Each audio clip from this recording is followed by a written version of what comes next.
this is what happens is when you start the way that they started, there's a lot of frustration, and the expectation was totally different, and they'd have the issues with Le'Veon Bell. So there's been a lot of things. There's a transition at coordinator.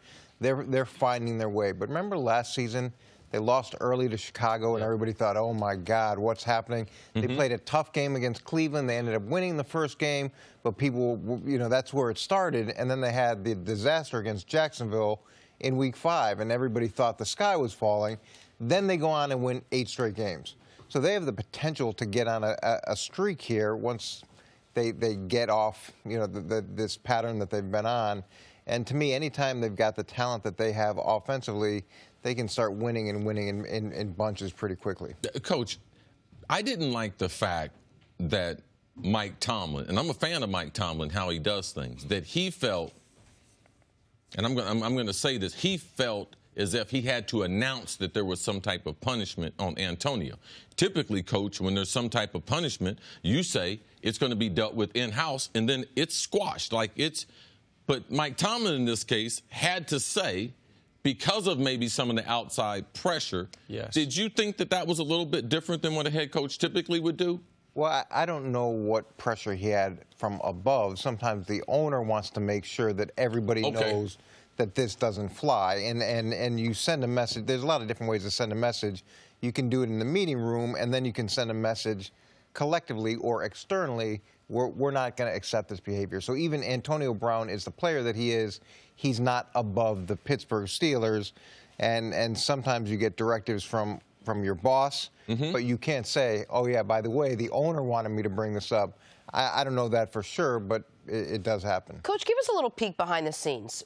We always hear, oh, he's been disciplined, and that's sort of the end of it. What is discipline to a guy like Antonio Brown, who's not going to miss playing time, who a financial hit, I mean, how tough could it possibly be? What does a discipline like that look like? Yeah, well, he missed a whole day of practice. I don't know how much money you can take away from him, but it's pretty significant.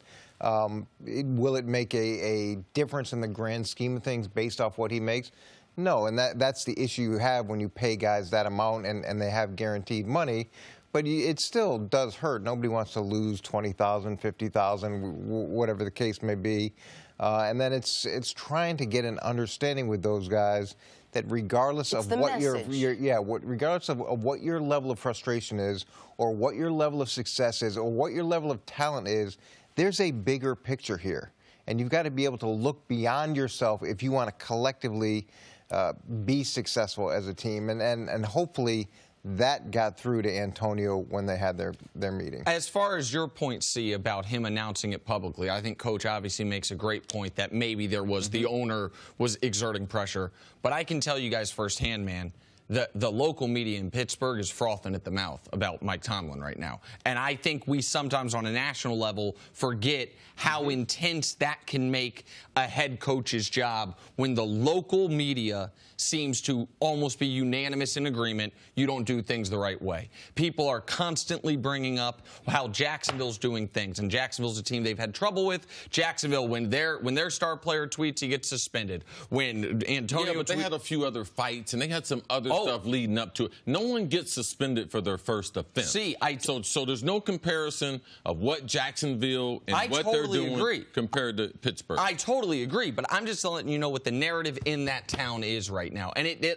you mentioned it yesterday. The greatest Steeler ever, our friend Terry Bradshaw, has been very critical of Mike Tomlin. That does not help his situation. And as far as the knock on Tomlin is too lax, too much of a player's coach. We talked about some of the reasons why that knock might exist yesterday, but it's still there. And so I think one of the reasons it was announced publicly, whatever the owner may have said notwithstanding, was because they are trying to get this message out there organizationally that Mike Tomlin does have a firm handle of things, because you obviously, unfortunately, know what this is like. If the local media turns against you, it can snowball, and it can make your job that is already highly difficult even more difficult, I would assume.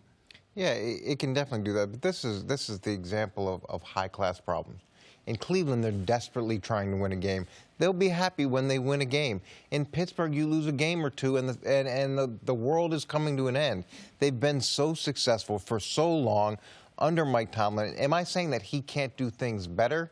No, he could, and he knows that he can do things better. It's not like he doesn't have self-awareness. One of the things Mike has a great level of is self-awareness, and he does take accountability when things go wrong. I like that about him, too.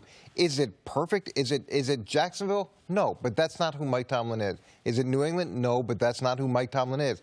Mike Tomlin is who he is, and that works for him. Is it always going to look like everybody else wants it to look? No, but they win a lot of games for a long time. Some people, too, think that, well, maybe if you fine them, they should do something more significant. I think that was part of the question, that maybe he should miss some time on the field. The reason why in team sports you can't do that is because you penalize the other 52 guys. And all the other guys were there. So you don't penalize me when I come to work and I'm on a team with another person. You take it strictly out of them. Either they do some extra running, they have some other assignments, they can be restricted to the hotel when you get on the road. There's a number of other things that a football coach can make you uncomfortable. And there's another thing, too. We ain't going to throw him the ball. All right? Like, we ain't going to give him the ball early. Like, we're not going to have 18 targets. Coaches don't tell you that.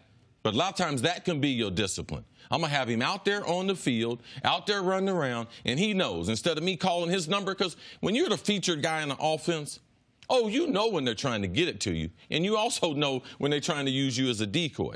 So that can also be part of his punishment as a coaching staff. When we're fans, we don't understand how these teams operate. But we can't punish the whole team when you're in a team-oriented environment. You got to be able to punish the individual. You talked about what happened last year and how once they got through that Jacksonville game, which, by the way, that was the game. Wasn't that the game that Roethlisberger came out and said he wanted? Then they got on a roll. They're still going to be probably riding their own ship, but they're going to have to do it most likely, seemingly, without Le'Veon Bell. I mean, that's still putting them at a little bit of a disadvantage. So now you're not exactly having the exact same offensive firepower that you had last year. Are you still confident they can find their ways again? Well, even with Le'Veon Bell, when he first came back last year, it's not like he tore it up. He struggled early on. He had to get first month or so. Yeah, first month, and James Conner has done a really good job in terms of his production, both in the running game and the passing game. It's not like there's been this significant drop-off. Would they want Le'Veon Bell back? Yeah, of course. And we talk about this a lot. You go into a season with who you think you are, and then the good teams realize who they need to be. You know what I mean? There's a big difference between who you want to be and who you need to be.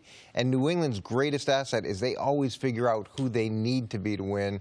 And hopefully Pittsburgh should be able to do the same thing. Bart Scott, write that down. Write down. It's about who you want to be, who you need to be, that whole soliloquy. Yes. All right, I got it. No this is for me. Who are you writing it down for? Just write it down. Okay, I'll disperse it. Okay. Thanks for watching. Subscribe here to get the latest from the show. Also, be sure to check out more of the best clips from First Things First, or go watch a few segments from our other shows on FS1.